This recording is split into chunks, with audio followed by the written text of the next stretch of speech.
126 নং শদিয়া বিধানসভা সমষ্টিৰ বিধায়ক বলিন চেতিয়াৰ অকৰ্মণ্যতাৰ বাবে বিগত 20টা বৰ্ষ ধৰি শদিয়াৰ কুণ্ডিল গাঁও পঞ্চায়তৰ দিছৈ গাঁওবাসীয়ে যাতায়াতৰ ক্ষেত্ৰত জিয়াটো ভুগি আহিছে।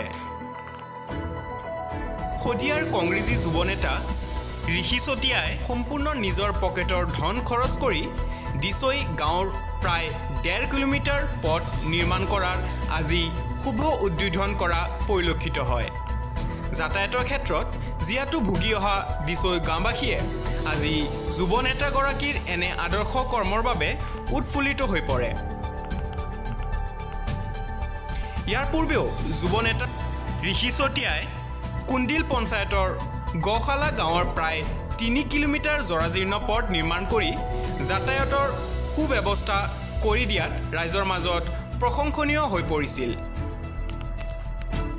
কোনখন পথ মানে আপোনালোকে আপুনি নিৰ্মাণ কৰিছে? আমাৰ কুণ্ডিল পঞ্চায়তৰ অন্তৰ্গত দিছৈ গাঁও। এইটো ৰাস্তাটো প্ৰায় 1.5 কিলোমিটাৰ হ'ব। গতিকে ৰাইজে আজি 15 বছৰ দিন ধৰি সমষ্টিৰ বিধায়ক সন্মানীয় বিধায়ক বলিন চেতিয়া ডাঙৰীয়াক জনাই আহিছে, দৰখাস্ত দি আহিছে যে ৰাস্তাটো ঠিক ঠাক কৰি দিব লাগে, কিন্তু আজিলৈকে বিধায়ক ডাঙৰীয়া ৰাস্তাটো বনাই নিদিলে। গতিকে সেইটো কাৰণে ৰাইজে মোক অনুৰোধ কৰিলে যে ভাইটি তুমি যদি পাৰা ৰাস্তাটো অলপ চাই দিয়া। গতিকে আজি ৰাইজৰ অনুৰোধ মৰ্মে মই ৰাস্তাটো শিল বালি মাটি ইত্যাদি দি পেলাই ঠিক ঠাক। তালাপৰ পৰা সুদীপ দাসৰ ৰিপৰ্ট, নৱপ্ৰহৰ লাইভ।